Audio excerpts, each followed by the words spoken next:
tarde, amigos. Aqui os fala o Matheus Tibus, do canal Ciqueton. Estava falando no chat privado dos membros de nível 2 do canal, tornem-se logo membros de nível 2, sobre o filme do Robert Bresson, Lancelot du Lac, Lancelot do Lago. E como ele fez mal. O menino, o Gustavo, ele mencionou que esse filme era um filme muito satânico. E é mesmo. Porque se o satanismo é a inversão do simbolismo, esse filme é um filme satânico, porque ele inverte muito os simbolismos. O que ele faz? Ele pega aqueles símbolos da cosmovisão medieval, os símbolos da ordem histórica e da ordem cósmica, os símbolos das realidades mais elevadas, e os coloca em um contexto, certo? Que em vez de ser de conexão com o sagrado, seja pelo cósmico ou pelo histórico, na verdade passa a ser em um meio de alienação.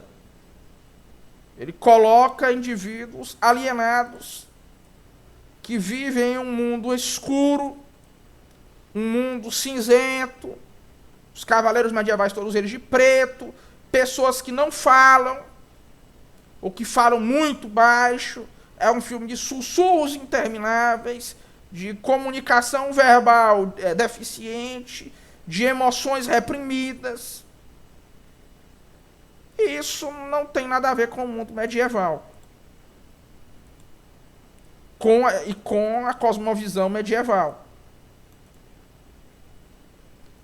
A cosmovisão medieval é uma cosmovisão na qual os símbolos são usados de maneira festiva, a expressão da emoção é algo bem visto, a comunicação verbal ocorre de maneira até mesmo histriônica. E nisso o Bresson, ele acabou traindo, nessa tentativa de ser realista, não só a realidade atual, mas também a realidade poética do que é o ciclo bretão. O ciclo bretão é algo que não tem nada a ver com esse tipo de mentalidade. Existem personagens que, em um certo momento, tornam-se peregrinos. Mas isso não é por crises existenciais. Não é por uma alienação do cosmos.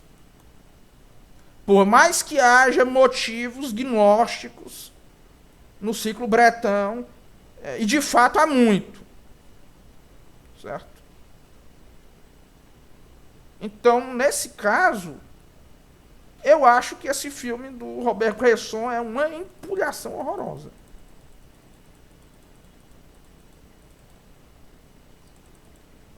Acho que ele é uma empulhação horrorosa. Ele fez um mal muito grande à humanidade. Não só pela sua má qualidade, não só pela sua perversão simbólica, mas também pelo seu legado, em primeiro lugar, porque ele foi tomado como exemplo maior do que deveria ser uma representação realista da Idade Média. E ele acabou pervertendo mais ainda um imaginário que já tinha sido corrompido.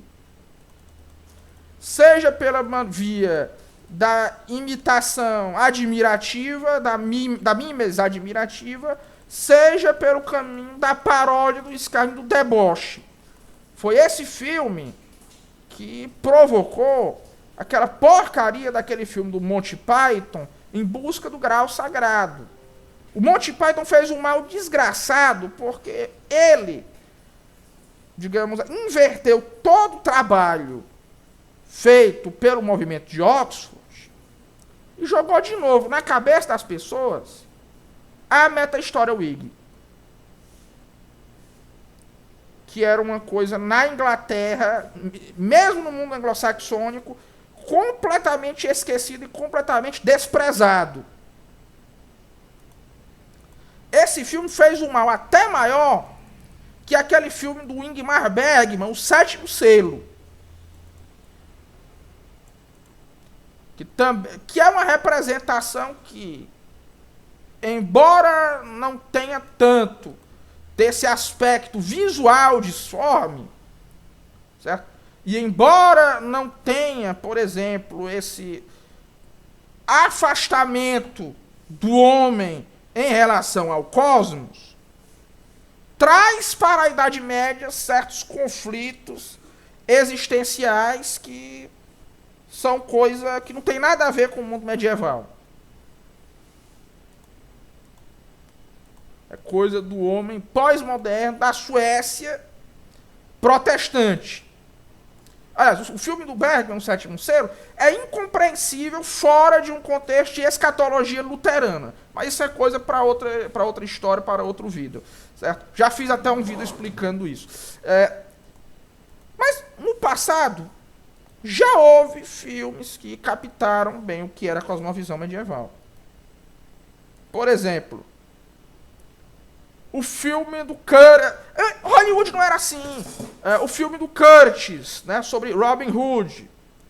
As aventuras de Robin Hood. É muito bom nesse aspecto, embora ele represente uma lenda da qual não gosto.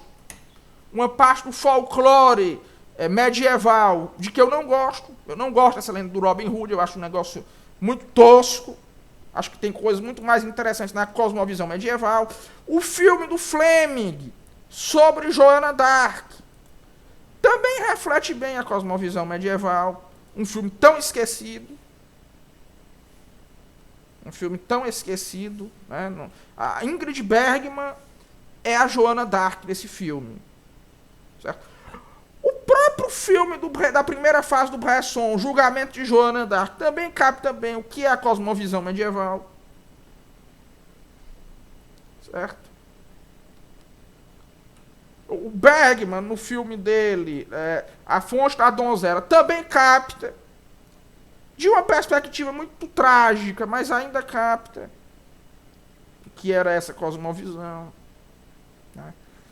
E o último filme, que no audiovisual trouxe uma representação de alguma pertinência temática ao que é o mundo medieval, é o filme do Eric Rohmer, né, sobre Percival. Mas tirando que é pouco posterior a esse filme do Lancelot do Lago, né, do Bresson. Mas fora esse, em uns 42 anos, foi só bobagem em termos de pertinência temática ao mundo medieval no audiovisual ocidental. No Oriente, menos, porque você teve lá muitos jogos com temática low fantasy, que, querendo ou não, reaproveitavam melhor essa cosmovisão medieval tradicional. Uma notável exceção, que embora não se passe na Idade Média, mas que se passa em um universo de cosmovisão medieval, de representação da cosmovisão medieval, é a adaptação do Peter Jackson fez do Senhor dos Anéis.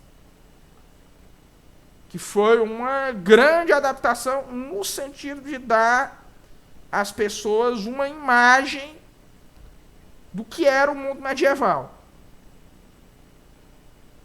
Certo? Na sua cosmovisão. Não estou dizendo que aquilo ali corresponde ao que era a Idade... É uma obra de ficção, O Senhor dos Anéis. É um universo à parte. Mas é uma obra de low fantasy que preserva a cosmovisão medieval de uma maneira como o Game of Thrones não preserva. Por exemplo.